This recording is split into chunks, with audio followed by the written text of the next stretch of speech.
नमस्कार दोस्तों, जय श्री कृष्ण, राधे राधे। मैं आपको बताऊंगा कि सिंदूर में क्या रखना चाहिए और पीरियड्स में सिंदूर गिरने से क्या संकेत मिलते हैं और महिलाएं मांग में सिंदूर लगाते समय क्या गलतियां करती हैं। इस गलती को न भूलें क्योंकि यह आपके परिवार को नुकसान पहुंचा सकता है, खासकर आपके पति की मृत्यु और आपके पति से अलग होने का कारण बन सकता है। पूरी जानकारी के लिए इस वीडियो को अंत देखें। दोस्तों, हिंदू धर्म में सुहागन महिलाओं के जीवन में सिंदूर का एक खास महत्व है। अक्सर आपने हिंदू धर्म की सभी शादीशुदा महिलाओं को सिंदूर लगाते हुए अवश्य देखा होगा। हिंदू धर्म की मान्यता के अनुसार सिंदूर को सुहागन महिलाओं के सुहाग का प्रतीक माना जाता है। विवाह के समय भी सिंदूर दान की विधि का एक खास महत्व है। इसके बाद ही विवाह की विधि को पूर्ण माना जाता है और एक बार विवाह हो जाने के बाद सभी सुहागन महिलाओं का सिंदूर लगाना जरूरी है। हालांकि बदलते जमाने में कई लोग इसे रूढ़िवादिता मानने लगे हैं और आजकल कई लड़कियों को शादी हो जाने के बाद भी बिना सिंदूर के आपने देखा होगा। लेकिन दोस्तों, जानकर आपको हैरानी होगी कि हिंदू धर्म में बनाई गई इन परंपराओं के केवल धार्मिक महत्व नहीं है, बल्कि इसके संदर्भ में कई वैज्ञानिक महत्व भी बताए गए हैं। धार्मिक मान्यताओं के अनुसार सिंदूर लगाने के भी कई नियम होते हैं जिनका पालन करना अनिवार्य है।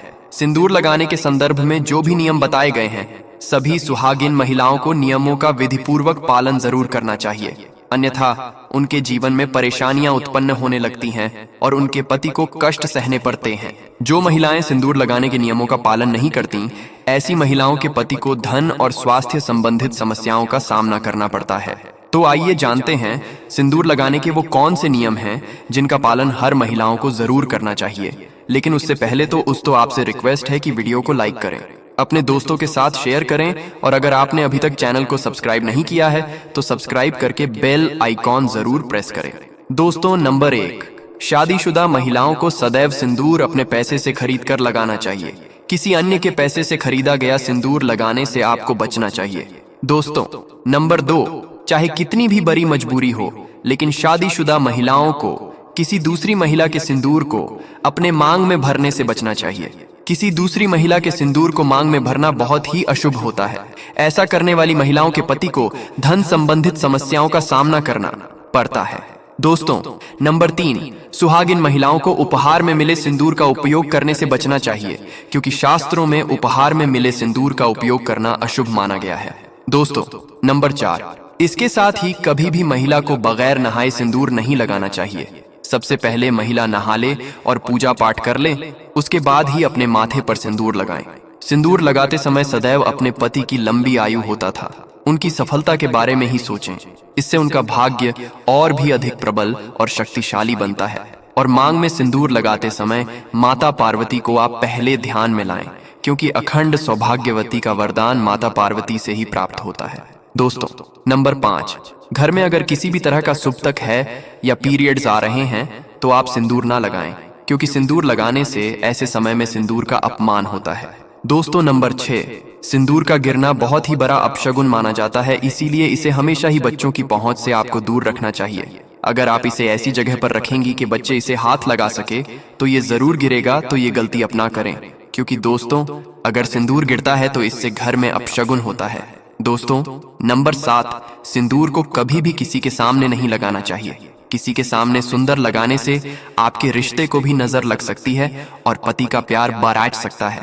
ऐसे में अगर आप किसी के साथ है और आपको सिंदूर लगाना है तो सिर पर पल्ला करके सिंदूर लगाइए। दोस्तों, नंबर 8, मांग भरने के लिए आप हमेशा ही सूखे सिंदूर का ही इस्तेमाल करें। आजकल मार्केट में ट्रेंड के लिए कई तरह के लिक्विड सिंदूर भी उपलब्ध है, लेकिन वो लगाना अच्छा नहीं है। कई महिलाओं को लगता है कि सिंदूर लगाते समय उनके माथे पर कई बार ये गिर जाता है, तो माथे और नाक पर सिंदूर गिरना दोस्तों शुभ माना जाता है। इसका मतलब है कि आपके पति आपसे बहुत प्रेम करती है।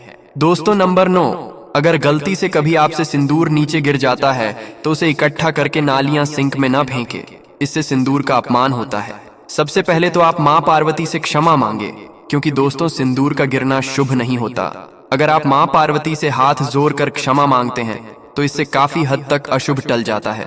उसके बाद सिंदूर को इकट्ठा करके माथे से लगाकर किसी पेड़ के नीचे रख दें। दोस्तों, नंबर 10, अगर आपसे सूखा सिंदूर सही तरीके से नहीं लगाया जाता है तो आप अपनी उंगली या माचिस की तीली को थोड़ा सा गीला करके सिंदूर में टच करके अपने माथे पर लगा सकते हैं। इससे सिंदूर ना ही फैलेगा और ना ही आपके चेहरे पर गिरेगा, लेकिन इस्तेमाल आपको हमेशा सूखा सिंदूर ही करना है। दोस्तों, नंबर 11, शास्त्रों के अनुसार जो भी स्त्री अपनी मांग के सिंदूर को अपने बालों के पीछे छुपा लेती है तो उसके पति को समाज में मान सम्मान नहीं मिल पाता, जिससे ऊंचाई को छूना चाहते हैं वहां तक वो पहुंच ही नहीं पाते और हमेशा असफल रहते हैं। समाज में तथा रिश्तेदारों के बीच में वो छुपे रह जाते हैं। इसीलिए सिंदूर जितना लंबा आप लगाएंगे और आगे की तरफ माथे पर लगाएंगे, आपके पति का भाग्य उतना ही अच्छा और प्रबल होगा, क्योंकि माथे पर सिंदूर लगाने से स्त्री की शक्तियां जागृत रहती हैं। दोस्तों, नंबर 12, शास्त्रों में यह स्पष्ट बताया गया है कि महिला को सदैव नाक की सीट पर ही माथे में सिंदूर लगाना चाहिए। कभी कभी महिला जब टेढ़ी मांग निकालती है तो उसी जगह पर वो सिंदूर लगा देती है। शास्त्रों में ऐसा करना बिल्कुल अशुभ माना गया है। ऐसा करना आपको आपके पति से दूर कर देता है। दोस्तों, नंबर 13, नवविवाहित कन्या इस बात का जरूर ध्यान रखें कि जो विवाह के समय उन्हें मांग में सिंदूर लगाया जाता है वो सिंदूर उन्हें हमेशा संभाल कर रखना चाहिए, और जब कोई विशेष कार्य या विशेष पूजा आपके घर में हो तो उस समय पर थोड़ा थोड़ा सिंदूर आप जरूर लगाएं। इससे विवाह के समय जो आपको विशेष आशीर्वाद मिलता है वो हमेशा आपके कार्यों में आपको सफलता दिलाता है तथा आपके परिवार में खुशियां और सुख समृद्धि बनाए रखता है।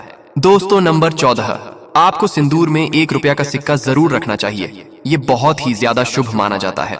ऐसा करने से आपको माता पार्वती का आशीर्वाद मिलता है। इसलिए आपको अपने सिंदूरदानी में जिसमें भी आप सिंदूर रखती है उसमें 1 रुपया का सिक्का जरूर रखना चाहिए। दोस्तों, नंबर 15, कई महिलाएं ब्यूटी पार्लर जाती हैं और वहां जो भी महिला या मेकअप करने वाली होती है वो खुद ही आपकी मांग में सिंदूर लगा देती है, लेकिन ये अशुभ माना गया है। आप उन कर्मचारी को जानते नहीं हैं तो उनका आचार व्यवहार आपको नहीं पता, फिर भी आप हमसे सिंदूर लगवा लेती हैं, जो कि बिल्कुल भी सही नहीं है। हमेशा सुंदर आप खुद ही लगाए या फिर अपने पति के हाथ से लगवाए तो ज्यादा शुभ रहता है। अगर आपको सपने में सिंदूर दिखाई दे तो ये बहुत ही ज्यादा शुभ माना जाता है। सपने में मांग में सिंदूर का दिखाई देना ऐसा माना जाता है इससे आपको आपके मायके से बहुत ही बड़ी खुशखबरी मिलने वाली है, और अगर कोई अशुभ आपके साथ होने वाला होता है तो वो भी टल जाता है। दोस्तों, अगर कुंवारी स्त्री को सपने में खुद को सिंदूर लगाना दिखाई देता है तो इसका मतलब है कि उसकी शादी उसके मन चाहे पसंद के वर्ग के साथ होने वाली है। दोस्तों, अगर घर में आपके पति से बन नहीं रही है या घर में लड़ाई, कलएश इत्यादि का माहौल रहता है तो इस दोष को दूर करने के लिए आप सरसों के तेल में थोड़ा सा सिंदूर मिलाकर अपने घर के मुख्य द्वार पर स्वस्तिक या ओम का चिन्ह बनाएं। इससे आपके पति का प्यार आपके लिए अधिक बारायज जाता है और क्लेश इत्यादि का माहौल दूर हो जाता है। अगर आप ऑफिस में काम करने वाली महिला हैं या किसी कारण से आप रोज माथे पर मांग में सिंदूर नहीं लगा सकती है तो कम से कम जो आपके त्योहार होते हैं, आपकी सालगिरह होती है या आपके घर में कोई पूजा पाठ है, कोई शुभ कार्य हो रहा है, और खासकर करवा चौथ के दिन या तीज के त्योहार पर आप जरूर माथे पर सिंदूर लगाइए दोस्तों, क्योंकि सुहाग की यह निशानी होती है। और सिंदूर लगाकर जब आप कोई भी शुभ कार्य या पूजा पाठ करती है तो उसका फल कई गुना आपको मिलता है। अगर आप कामाख्या मंदिर कभी जाए तो सिंदूर आप अवश्य लेकर के आए। कामाख्या माता के मंदिर का सिंदूर बहुत ही चमत्कारी माना गया है, और इससे अगर कोई सुहागिन महिला प्रत्येक दिन अपने माथे पर लगाएं तो उसके घर परिवार में सदैव खुशियां बनी रहती हैं, और ऐसी सुहागन महिलाएं सदैव सौभाग्यवती रहती हैं और पति पत्नी के बीच का रिश्ता सदैव के लिए बना रहता है। तो दोस्तों, ये वीडियो कैसा लगा हमें कमेंट में जय श्री कृष्ण और जय मां लक्ष्मी अवश्य लिखें। वीडियो को लाइक करें, अपने दोस्तों के साथ शेयर करें और हमें सब्सक्राइब करना ना भूलें। धन्यवाद।